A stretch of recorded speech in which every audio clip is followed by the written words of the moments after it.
Hi, welcome to Salomon Says, a division of Hebrew Wizards. I'm here to teach you everything that you need to know about being Jewish so that you too can become a wizard. Hi, I made this board just for you. Rosh Hashanah. Rosh Hashanah. Rosh means head, and Hashanah is year, head of the year. So Rosh Hashanah is sort of like our Jewish New Year, and we celebrate New Year's on January 1st. And on Rosh Hashanah, we celebrate it on the first day of Tishrei, which we like to think is our first of the month, but actually it's not. It's our 7th month, and it's found exactly in the Torah when God says, go to the 7th month and celebrate the first day of Tishrei. So we like to remind ourselves that even though we say Tishrei, that's really not the first of the very first month of the year. So here we have some symbols of Rosh Hashanah. So if I were you, I would get a beautiful round table.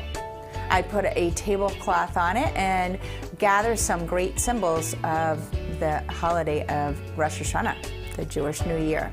So we have tapuchim udvash.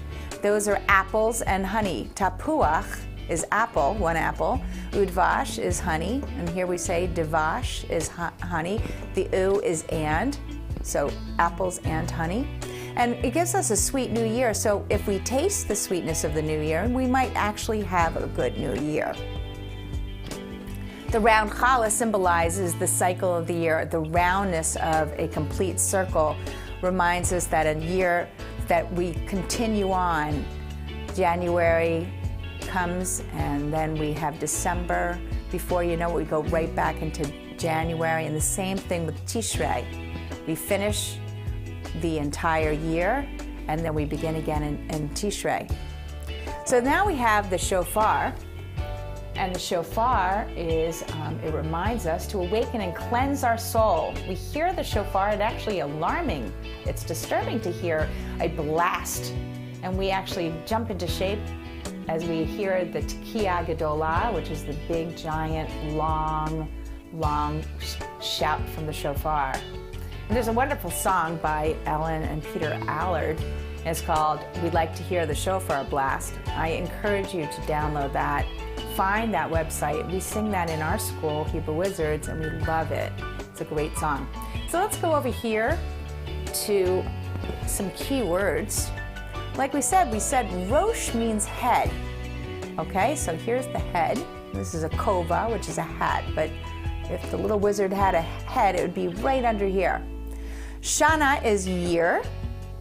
And like you say many times, you say Shana Tova. Tova is good. Have a good year, you would say to people, and you greet them. Kotev means to write. And Metuka is sweet. So you would have a sweet year, and you'd like to be written in the book of life. We'll talk a little bit about that in a minute. So let's talk about the prayer that you would say for blessing for apples and honey. It's a special prayer, and then I'll tell you what it means. And it's a great way that you start your new year by saying this prayer. And maybe if you want to be a wizard, you'll memorize this prayer and always remember it. So join me. Yehi Ratzon Milfanecha Adonai Eloheinu Velohei Avotenu Shetechadesh Alinu Shana Tova Umetuka. May it be your will, Adonai, our God and God of our fathers, to renew unto us a happy and sweet new year. So that's what the prayer means. We say that right before we're about to have apples and honey. So from Rosh Hashanah to Yom Kippur, there are 10 days of reflection. There are a lot of 10 things that we know about it. We have 10 fingers and we have 10 toes. We also know that there were 10 generations before Noah. We also know that a minyan is 10 people, 10 men usually, but in Reformed Judaism, it would be 10 people.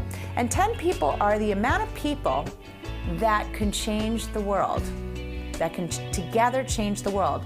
One person has a little hard time. It's greater to come together as a unit of 10, and at least 10 people can change the world. So in those 10 days of reflection, we can think about wonderful ways we can change. And I would suggest you write 10 great things that you love about yourself, 10 great things that you'd like to change about yourself, and then make those lists and think about them over those 10 days.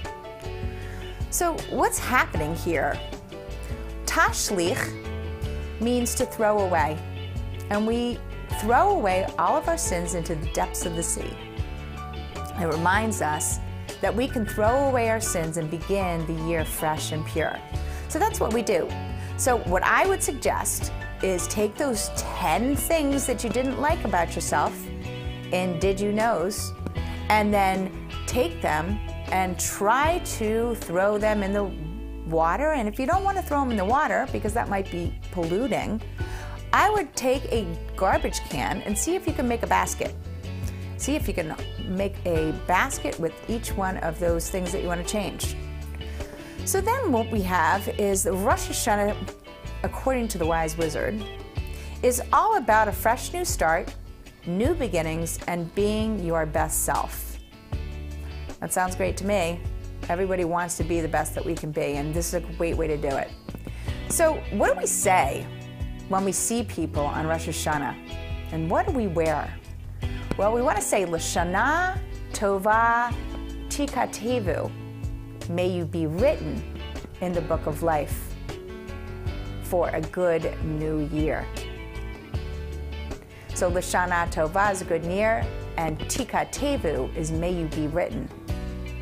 So we're all trying to do the best we can, and maybe we'll know exactly if God is admiring us, or maybe God's saying, hey, I think you need to change a little bit and be a little bit better for next year. And we all have room to change just a bit. So here we are with the holiday of Rosh Hashanah. And now I'm going to tell you something that's a secret. There's a secret that I want you to ask your parents if they know, and if they're not watching this video. The secret is, what is the holiest holiday in all of Jewish religion? What is the holiest holiday? Some may think it's Rosh Hashanah, and some may think it's Yom Kippur, but it's not. If you refer back to the Ten Commandment board, and if you forget, then go on my channel of Hebrew Wizards and check out the Shabbat board or the Ten Commandment board, and then you'll learn that Shabbat, even though it comes once a week, is our holiest holiday because it is written in the Torah. It is written in our Ten Commandments. And what number is it? That's right, it's 4. It's Arba. And if you forget your numbers, you can also go back to your number board, which is also in the Hebrew Wizards channel of wonderful Salomon Says boards. Here we have the Akedah, which is the binding of Isaac, and it's read on Rosh Hashanah. And we read this because we want to remind ourselves of how loyal and dedicated and faithful we are as people. And because Abraham showed his loyalty and his faith to God, he passed the test. And he became the first patriarch, living up to the wonderful right of being a leader of the Jewish people, the first leader of the Jewish people. So Abraham is blowing the shofar, saying to God, I get it. And I'm going to teach all of the people forward everything that they need to know about being loyal and coming together as people to do what's great and faithful. So here is Rosh Hashanah. This is the first of the holiday of the high holidays. And now 10 days have passed, and now we are in Yom Kippur. And that means the Day of Atonement, the day we're saying we're sorry. And we're trying not to miss the mark, because we've missed the mark. Think of Yom Kippur as a giant bullseye. We're trying not to miss the mark.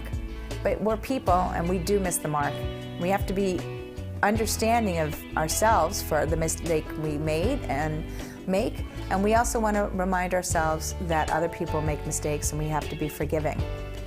So the wise wizard says we fast for 24 hours and we ask for forgiveness for our mistakes against other people, God, and ourselves.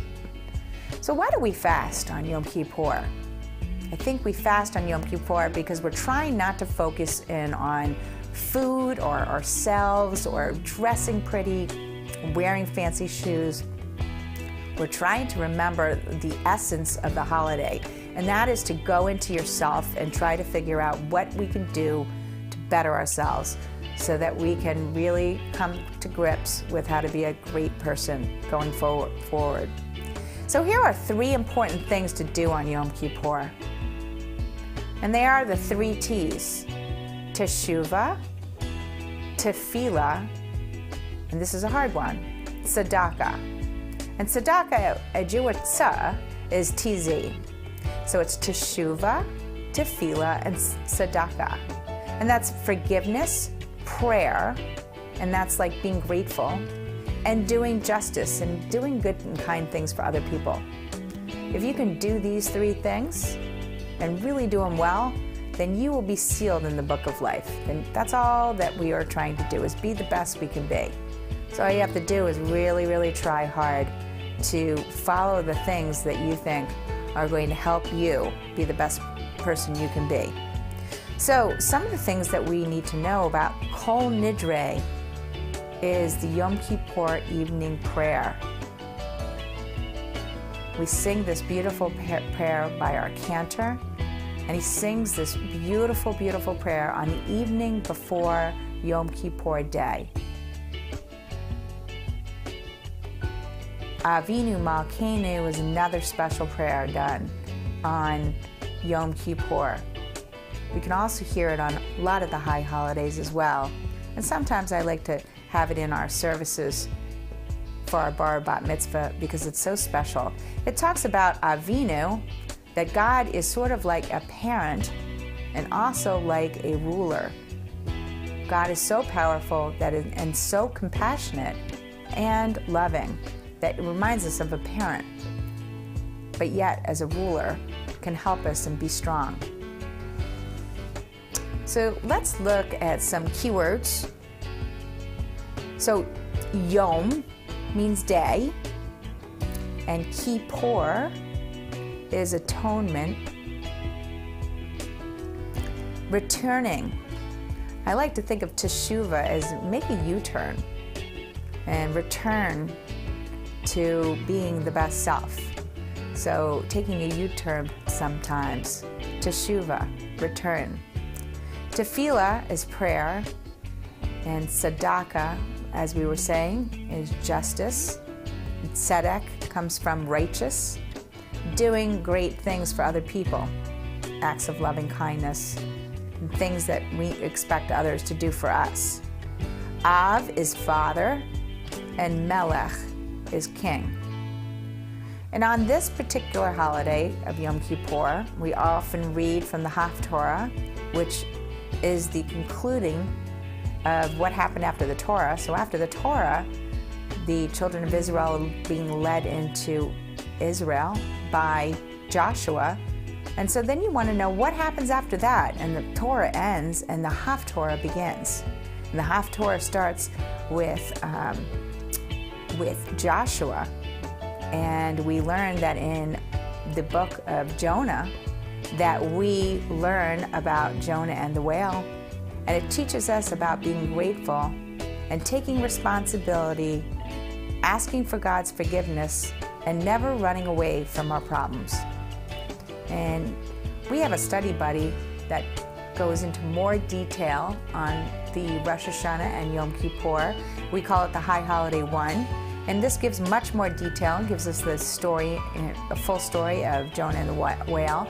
So I encourage you to find out about it by going on our website, HebrewWizards.com. But I hope this was helpful, and thank you for joining Salomon Says. 'Cause I wanna be a wizard.